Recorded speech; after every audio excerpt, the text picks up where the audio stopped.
What is up, YouTube? Welcome back to the channel and welcome to today's video. Today we're going to be wrapping up the three-part series where I've taken you through my first real estate investment deal. So if you haven't seen the first two videos, do be sure to go back and watch those. They'll be linked down below. Otherwise, you'll be a little bit lost on this one. But for those of you who have watched it, you'll know that it was pretty much an unmitigated disaster. The good news is, though, that there were a lot of lessons learned throughout the process. So today's video, I wanted to kind of walk you through those lessons so that in the hopes that if you're thinking about getting into real estate investing, hopefully this video will help you avoid some of these mistakes and maybe your first deal can go a little bit smoother. So with that said, if you're new to the channel, please do consider subscribing down below. My name is Alex Owens and I'm an aspiring entrepreneur here in Chicago. And this channel just serves as a way for us to discuss what it's like to get started in entrepreneurship. I'm literally just getting started myself, so I'll talk a lot about real estate investing and then also a lot about internet marketing. So if those are the topics you're interested in, please do consider subscribing down below and hit the bell notification. That way you stay up to date on all of our most recent videos. With that said, let's crack into today's video.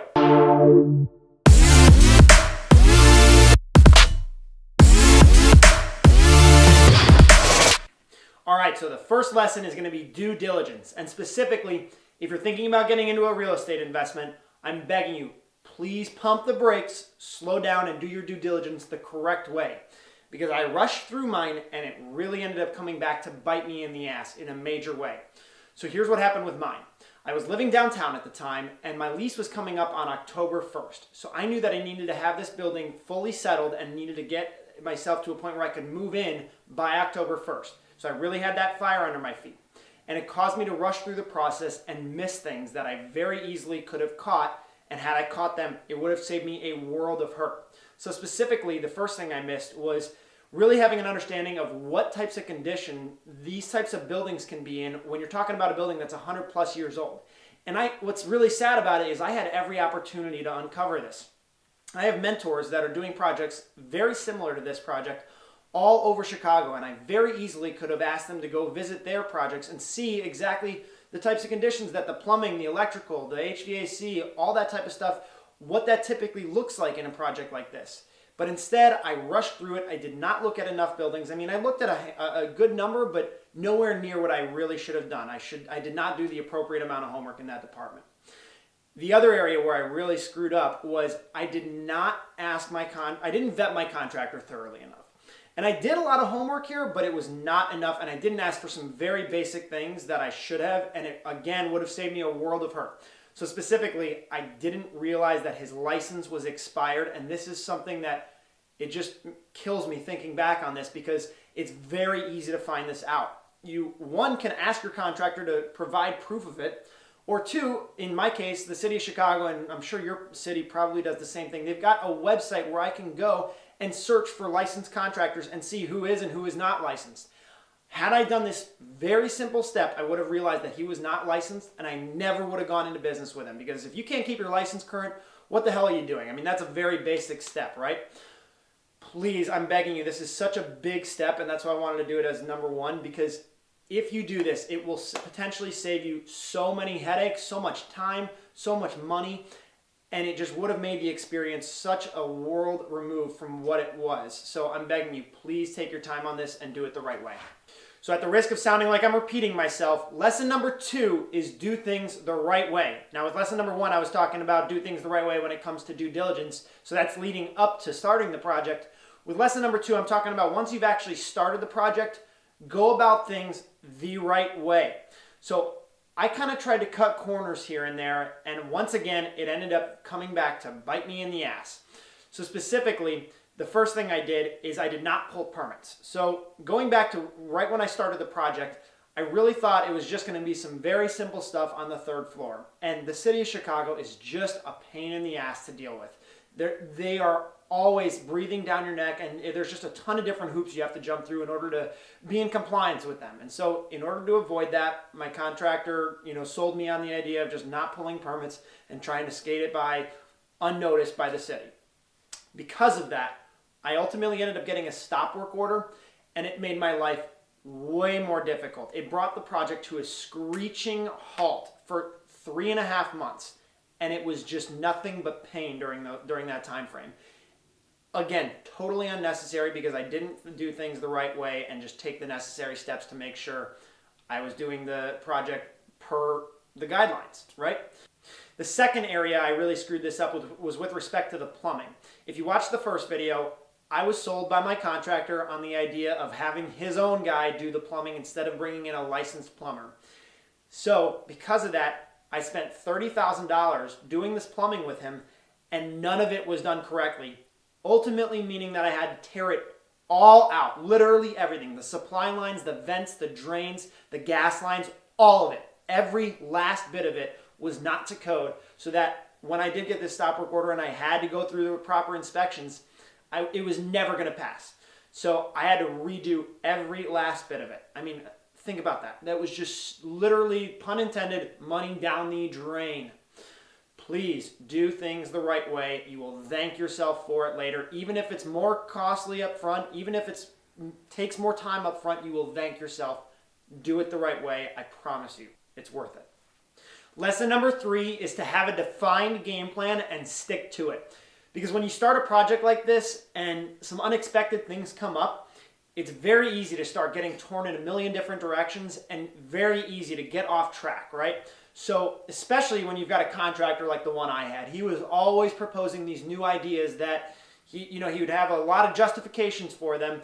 And me being a newbie and not really knowing what was what, it was generally easier for me to just listen to his advice and not stick to my guns on that, because I didn't have, again, that defined game plan, and I didn't know exactly what the end result was that I was after. So for example, he would propose things that ultimately weren't really going to increase the rent value or the appreciation that I would get out of the building. So he would propose things like a coffered ceiling, and yeah, I'll probably get a couple extra bucks and maybe a wow when the tenant walks in, but that's about it. It's not ultimately going to be a meaningful improvement over the long haul. So you really need to know exactly what it is that you want to get out of the building before you go into it.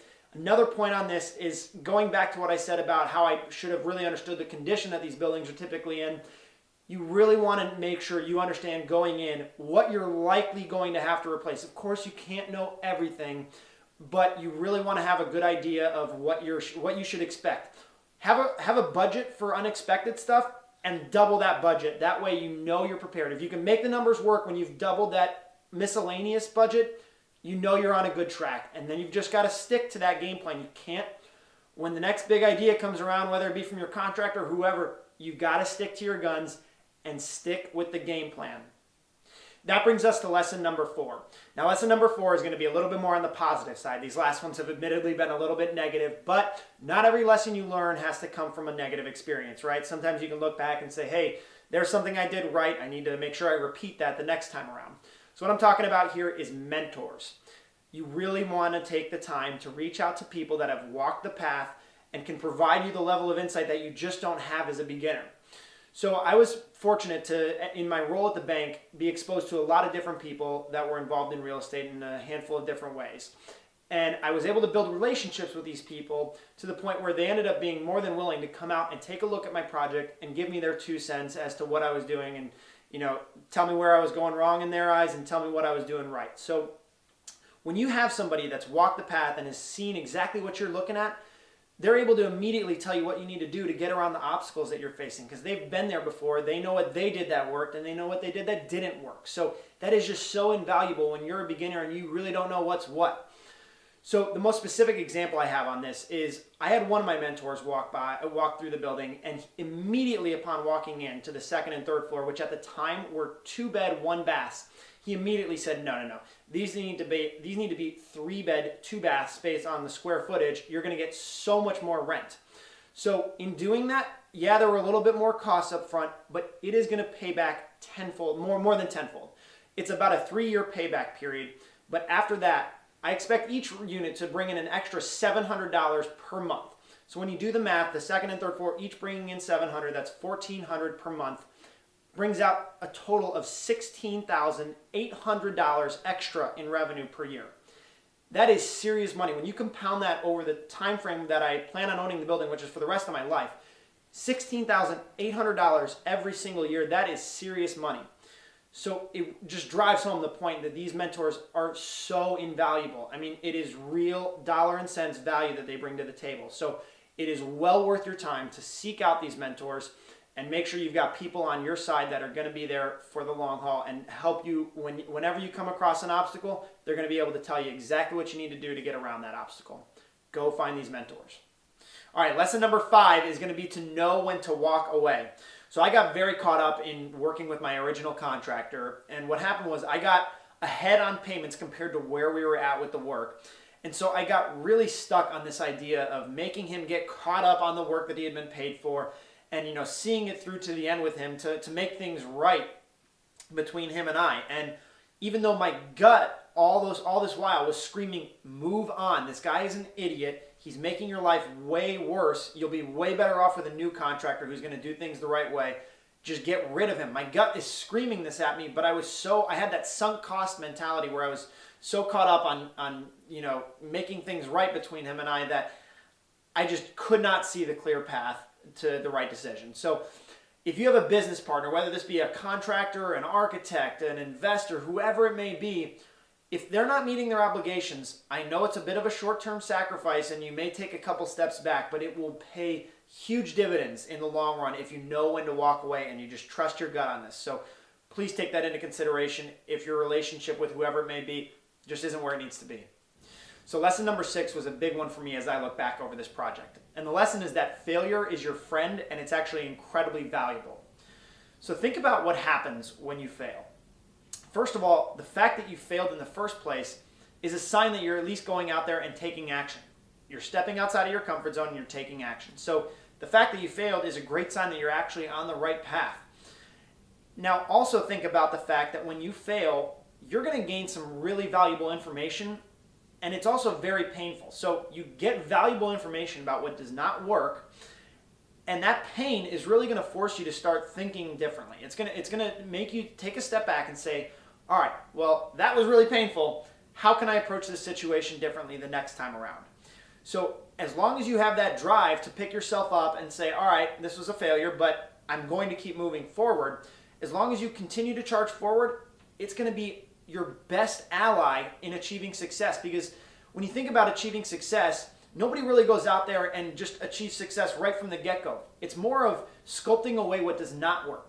So you want to really realize that failure is your ally, and without failure, you can never really achieve success. It's just not realistic. So you have to accept the fact that you are going to have some failures in any endeavor, whether it be real estate investing or internet marketing, whatever it may be, you're going to have some failures. So you really want to make peace with that fact and just realize that it's going to push you forward along the way.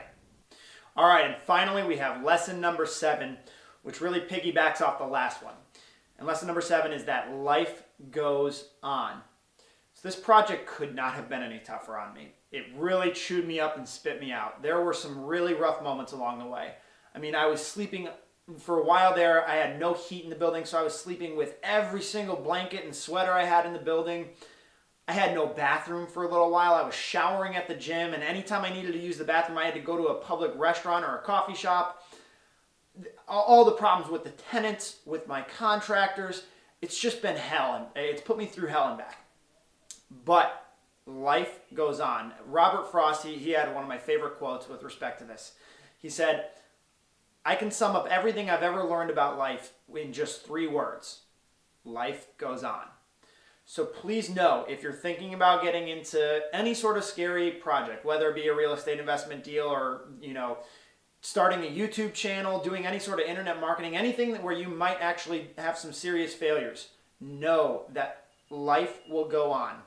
Unless something really extraordinary happens, life will go on, you'll be able to regroup, and you'll be stronger on the other end of whatever difficulties you face. So take solace in that, understand that, always have that in the back of your mind, and you'll be able to charge forward and fail forward. So that is it for today's video.